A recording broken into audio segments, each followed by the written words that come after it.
இந்தியாவில் 143 கோடி மக்கள் இருக்காங்க. கிட்டத்தட்ட 1.4 crores பீப்புள் தான் வெல்தியாக இருக்காங்க அப்படின்னு சொல்லிட்டு சொல்கிறாங்க. வெல்த்தி ஆகணும்னா நமக்கு வந்து ரெண்டே ஆப்ஷன் தாங்க. அப்போ எங்கள் அப்பா கஷ்டப்பட்டிருக்காங்க, எங்கள் தாத்தா கஷ்டப்பட்டிருக்காங்க அப்படின்னா அந்த தேர்ட் ஜென்ரேஷனும் கஷ்டப்படுறாங்க அப்படின்னு ஒரு மித் இருக்குது. காசு பண்ணவே கூடாதுன்னு சுற்றிட்டு இருக்கிற 5 பேரோட உட்காந்துருந்தீங்கன்னா நீங்களும் காசு பண்ண மாட்டீங்க. 5000 சேவ் பண்ணாருன்னா 5000 ரூபா தானே நினைக்கக்கூடாது. காம்பவுண்டிங்கில் அது ஒரு பெரிய அமௌண்ட்டாக மாறி இருக்கும். லேக்ஸில் போய் முடியும், க்ரோர்ஸில் போய் முடியும். ஆமாம், கரெக்ட். இப்போ இந்த மைண்ட் செட் வந்து 2K கிட்ஸ்க்கு வருது, ஜென்சி கிட்ஸ்க்குலாம் வருது. ஆனால் 90s கிட்ஸுக்கு வர மாட்டேங்குது. எனக்கு வந்து லோன் கொடுக்குறாங்க, கார் வாங்கிக்கிறேன். So you get into EMI drop. 15 வருஷத்துக்கு முன்னால் மாதம் ஒரு 10,000 20,000 நம்ம ஏர்ன் பண்ணணும் அப்படின்னா கண்டிப்பாக ஒரு வேலைக்கு தான் போயாகணும். இன்னைக்கு வந்து ஒரு 15,000 20,000 ஏர்ன் பண்ணுறது ரொம்ப ரொம்ப ஈஸி.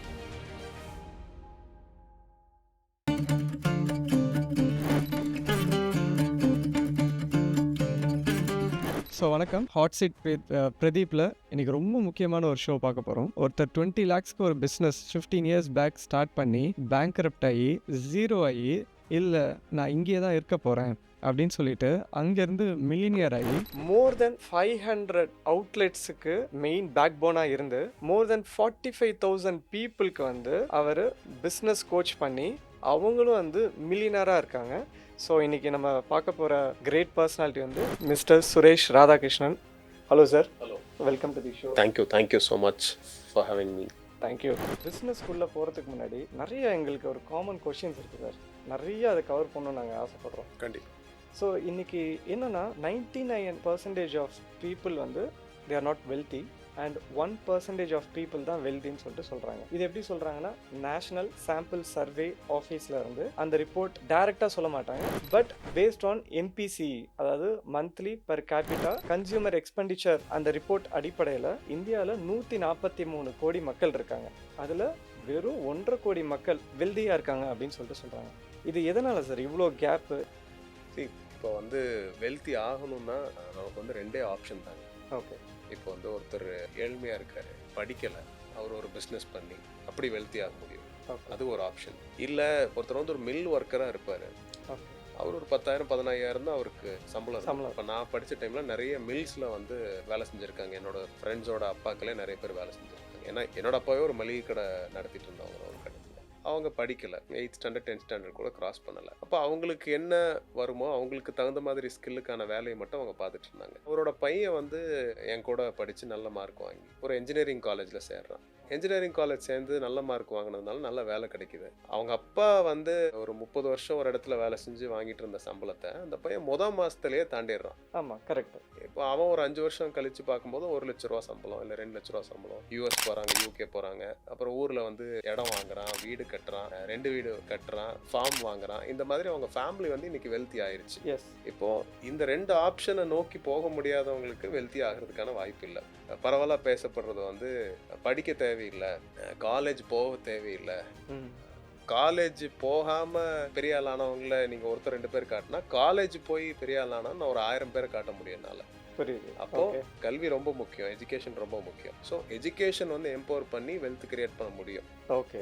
ஸோ ஹை இன்கம் ஸ்கில்ல கற்றுக்கிட்டு அதுக்கு தகுந்த மாதிரி போனாங்கன்னா வெல்த் ஆக முடியும். இல்லைன்னா நான் வந்து ஒரு ஆட்டோ ஓட்டுறாரு, அவர் ஒரு ஆட்டோ மட்டும் ஓட்டிகிட்டே இருந்தாருன்னா அவர் வெல்த்தி ஆக கடைசி வரைக்கும் ஆட்டோ தான். ஆமாம். அதே ஒரு 5 ஆட்டோவை அவர் வந்து வாங்கி இன்னும் ஒரு 4 பேருக்கு ஆட்டோ கொடுக்கறது, அப்படி ஓட்டினா அவர் வந்து வெல்த்தி ஆக முடியும். So it's how you look at life. அதுலேருந்து மீண்டு வர்றதுக்கு நமக்கு என்ன வழிகள் இருக்குங்கிறத நம்ம பார்த்து போனோம்னா இந்த வெல்த்தை வந்து கிரியேட் பண்ண முடியும். இந்த டிஸ்பாரிட்டி வந்து கண்டிப்பாக இருக்க தான் செய்யும். எனக்கு வாய்ப்புகள் இல்லை, எனக்கு எந்த பேக்ரவுண்டும் இல்லை, எனக்கு பணம் இல்லை, ஸ்கில்ஸ் இல்லை. இதை தாண்டி 99ல் இருக்கிறவங்களும் இந்த 1%க்குள்ள வர முடியும். எனக்கு வாய்ப்பு இல்லைன்னு சொல்றது ஈஸி, நான் வாய்ப்பை தேடி போடுறது கஷ்டம். அந்த கஷ்டத்தை எடுத்துக்கிறதுக்கு எல்லாரும் ரெடியானாங்கன்னா நம்மளும் வெல்த்தியான கண்ட்ரியாக மாற முடியும்.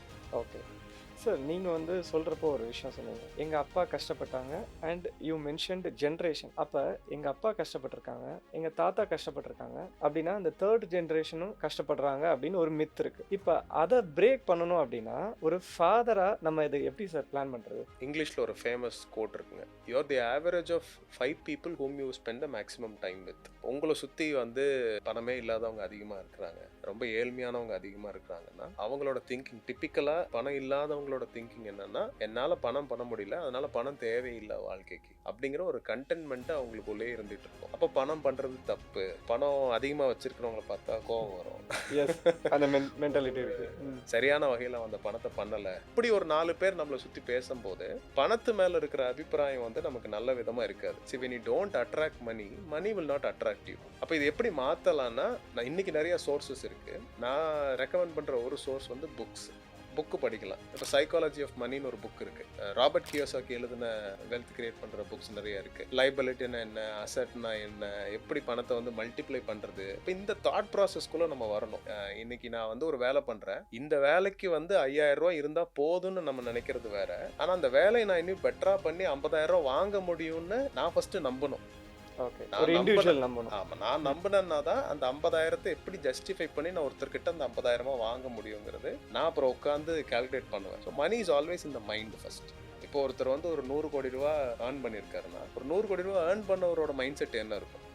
இப்போ 100 கோடி ரூபாய் ஏர்ன் பண்ணவங்களோட 5 பேரை நீங்க ஃப்ரெண்ட்ஸா உங்களால ஏற்படுத்த முடிஞ்சதுன்னா, அப்போ நீங்களும் அந்த ஆறாவது மாற முடியும். புரியுது. காசு பண்ணவே கூடாதுன்னு சுத்திட்டு இருக்கிற 5 பேரோட உட்கார்ந்துருந்தீங்கன்னா நீங்களும் காசு பண்ண மாட்டீங்க. சார், அப்ப how to be rich versus how to get rich. How to be ரிச்னு சொல்றது வந்து அது மைண்ட் செட்டை குறிக்கிறாங்க. ஆஸ் யூ செட், நம்ம ட்ரீம் பண்ணணும். ஹவு டு கெட் ரிச்னு சொல்றது வந்து சேவிங்ஸ் பண்ணுவாங்க, இன்வெஸ்ட் பண்ணுவாங்க, மியூச்சுவல் ஃபண்ட் போடுவாங்க, அந்த மாதிரி இருக்கு. ஒரு நார்மலா ஒருத்தங்க ஒரு ஆஃபீஸ்ல 30,000 40,000 ரூபாய் சம்பளம் வாங்குறாங்க அப்படின்னா பண்ணணும். இதை சீட் பண்ணணும்னா என்ன பண்ணணும்? பணத்து மேல ஒரு பயம் இருக்கணும், அண்ட் பணத்து மேல ஒரு அக்கறை இருக்கணும். இந்த பயமும் அக்கறையும் இருந்ததுன்னா பணத்தை ஹேண்டில் பண்ற விதம் மாறிடும். இப்போ பணத்து மேல எனக்கு பயமும் இல்லை அக்கறையும் இல்லை அப்படின்னா நான் பணத்தை வந்து இஷ்டத்துக்கு ஹேண்டில் பண்ணுவேன். இப்போ ஒரு 30,000 ரூபா ஏர்ன் பண்றாருன்னு வைங்க. 30,000 ரூபா ஏர்ன் பண்றவருக்கு வாடகை ஒரு 10,000 ரூபா இருந்துச்சுன்னா அவர் மற்ற எக்ஸ்பென்சஸ் எல்லாம் போக ஒரு 5,000 ரூபாய் அவரை சேவ் பண்ண முடிஞ்சது. ஒரு 20% அவரோட சம்பளத்துல சேவ் பண்ண முடிஞ்சதுன்னா அந்த 5,000 வந்து எஃப்டிலையோ இல்லை மியூச்சுவல் ஃபண்ட்ஸ்லயோ இல்லை ஏதாவது ஒரு பிளாட் வாங்குற இடத்துலையோ சேமிச்சு வச்சு அதை வந்து காம்பவுண்டிங் எஃபெக்ட்ல அவர் வந்து அதிகமான ரிட்டர்ன் எடுக்க முடியும். 5,000 சேவ் பண்ணாருன்னா 5,000 ரூபா தானே நினைக்க கூடாது. ஆமா, 12 மாசத்துக்குன்னா 60,000 ரூபா ஆச்சு, 3 வருஷத்துக்குன்னா 1,80,000 ஆச்சு. இந்த 1,80,000க்கு இயர்லி ஒரு 12% ரிட்டர்ன் கொடுத்திருந்தா கூட காம்பவுண்டிங்ல அது ஒரு பெரிய அமௌண்ட்டா மாறி இருக்கும். லேக்ஸ்ல போய் முடியும், க்ரோர்ஸ்ல போய் முடியும். ஆமா, கரெக்ட். ஆமா. ஸோ இது இல்லாமல் என்கிட்ட நான் 30,000 வாங்குறேன், ஆனால் நான் ஒரு 20,000 ரெண்ட்டில் போய் நான் உட்காந்துருக்கேன். See, it's about how we choose things in our life. இல்லை எனக்கு வந்து லோன் கொடுக்குறாங்க, நான் இஎம்ஐ வாங்கியாவது நான் வந்து கார் வாங்கிக்கிறேன், ஆனால் இப்போதைக்கு வந்து எனக்கு தேவை இருக்கா இல்லையான்னு கேட்டால் எனக்கு ஆசை இருக்குது. So you get into EMI drop. நாளைக்கு 6 மாதம் வேலை இல்லை, 6 மாதம் வேலை இல்லைன்னா நம்ம எப்படி சர்வை பண்ண போகிறோம்? இன்றைக்கி நிறைய சோஷியல் ப்ரெஷர் இருக்குது. நமக்கு ஒரு ஃப்ரெண்டு வாங்கினாலோ இல்லை பக்கத்து வீட்டுக்காரங்க வாங்கினாலோ நம்மளும் அதை வாங்கிக்கணும், நமக்கு பணம் இருக்குன்னு காட்டணுங்கிறதுக்காக அந்த பணத்தை செலவு பண்ணுறோம். அதுதான் வந்து தப்பான டெசிஷனில் முக்கியமானது. ஜென்சி, இந்த மில்லினியல்ஸ் இவங்கெல்லாம் எடுத்துக்கிட்டீங்க அப்படின்னா, மேரேஜ் பேர்னா அந்த பப்ளிக் கேதரிங்ல இந்த காலேஜ் பசங்களாம் இருந்தாங்க. அவங்க என்ன பேசிட்டு இருக்காங்க அப்படின்னா, ஃபயரை பத்தி பேசிட்டு இருக்காங்க. Financial independence, early retirement. இந்த ஃபயர் கான்செப்டை நோக்கி நம்ம இந்த அப்கமிங் ஜென்ரேஷன் போறது அது குட்டா இல்லை எப்படி sir? How to you see that? நல்லதா கெட்டதா அப்படின்னு கேட்டால் ஒரு வகையில் அது நல்லதுன்னு கூட சொல்லலாம். அது எந்த வகையில் அவங்க வந்து அதை யோசிக்கிறாங்கிறத பொறுத்து இருக்கு. ஓகே. 15 வருஷத்துக்கு முன்னால் மாதம் ஒரு 10,000 20,000 நம்ம ஏர்ன் பண்ணணும் அப்படின்னா கண்டிப்பாக ஒரு வேலைக்கு தான் போயாகணும். இன்றைக்கி வந்து ஒரு 15,000 20,000 ஏர்ன் பண்ணுறது ரொம்ப ரொம்ப ஈஸி. நீங்கள் ஃபுல் டைம் வேலைக்கு போகாமல் நீங்கள் ஒரு எடிட்டிங் ஸ்கில் கற்றுக்குறீங்க, ஒரு வீடியோ எடிட்டர் ஆயிடுறீங்கன்னா, குறைஞ்சபட்சம் சொல்கிறேன், ஒரு டீசெண்டான வீடியோ எடிட்டருக்கு ஒரு வீடியோக்கு 1000 ரூபா கிடைக்கும். நீங்கள் வந்து ஒரு நாளைக்கு வந்து ஒரு 1 மணி நேரம் 2 மணி நேரம் ஸ்பெண்ட் பண்ணால் ஒரு வீடியோ எடிட் பண்ணிட முடியும். 30 நாள் பண்ணிங்கன்னா 30,000 ரூபா கிடைச்சிடும். ஒரு கிராஃபிக் டிசைனருக்கு அந்த ஆப்பர்ச்சுனிட்டி இருக்குது. டிஜிட்டலில் இன்றைக்கி நிறைய ஸ்கில்ஸ் இருக்குது. பணம் இருந்ததுனா தான் money can give you time and freedom. இந்த டைம் அண்ட் ஃப்ரீடம் கிடைச்சதுன்னா அவங்களுக்கு பிடிச்ச வேலைகளை அவங்க வந்து ஃபியூச்சரில் பண்ணிக்க முடியும், which is good in a way. இது ஏன் வந்து சில இடங்களில் தப்புன்னு சொல்லுவேன்னா, நான் வந்து ரொம்ப நாள் வேலை செய்யக்கூடாது அப்படின்னு ஒரு கொஞ்சம் வேலை செஞ்சாலும் நிறைய எனக்கு வந்து கிடைக்கும், ஃப்ரீடம் இருக்கணும். நான் கொஞ்சம் வேலை செஞ்சாலும் எனக்கு நிறைய காசு வரணும் அப்படிங்கிற ஒரு தப்பான புரிதல் இருக்கு.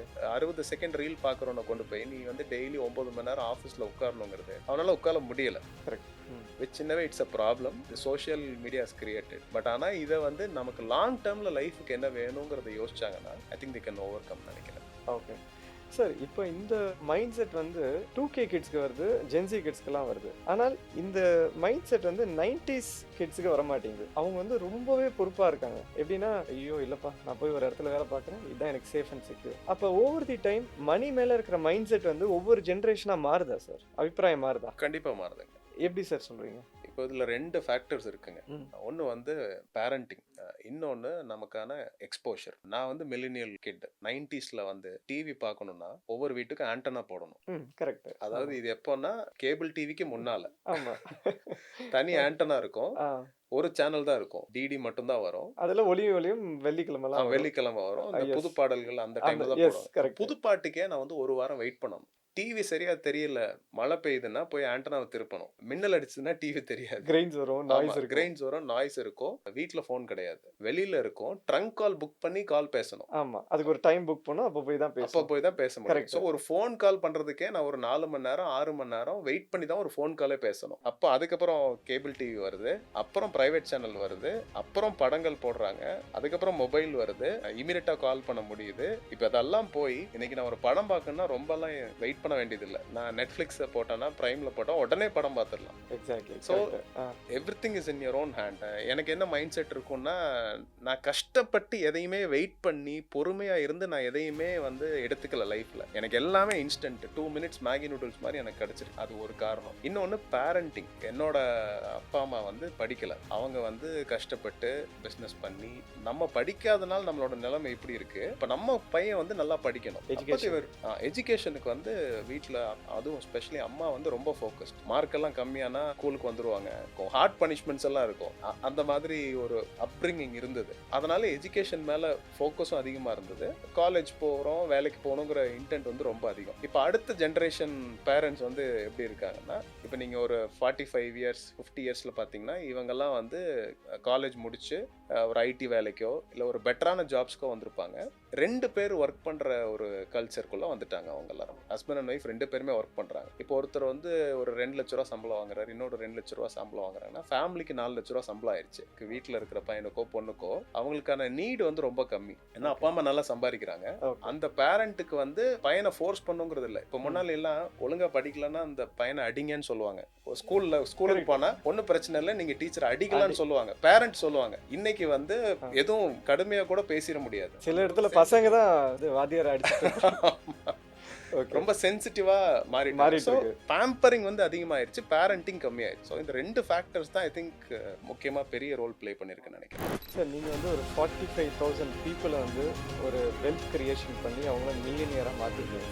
இப்போ ஒருத்தங்க காலேஜ் படிச்சுட்டு இருக்காங்க, அவங்க முடிஞ்சோடனே நான் ஒரு பிஸ்னஸ் மேன் ஆகணும் அப்படின்னு ஒரு மைண்ட் செட்டை ஃபீட் பண்ணணும் அப்படின்னா அவங்க என்ன பண்ணணும் சார்? அந்த காலேஜ் முடிச்சு அந்த பையன் இப்போ லோன் எதுக்காக சார் அதிகமாக வாங்குறாங்க அப்படின்னு சொல்லிட்டு கேட்குறப்ப அவங்க வந்து ஃபுட் பிஸ்னஸ்னு சொல்கிறாங்க. ஆவரேஜாக எவ்வளோ லோன் வாங்குவாங்க அப்படின்னு கேட்டால் 30 to 40 lakhs வாங்குவாங்க அப்படின்னு. நிறைய பேர் அதை வந்து கட்ட முடியாமல் அவுட்லெட்ஸ் எல்லாம் க்ளோஸ் பண்ணுற ஒரு இதில் தான் இருக்காங்க அப்படின்னு சொல்லி. இது நிஜமாலே டாப்பாக பண்ணணும் அப்படின்னா டாப் 3 பாயிண்ட்ஸ் என்ன சார்?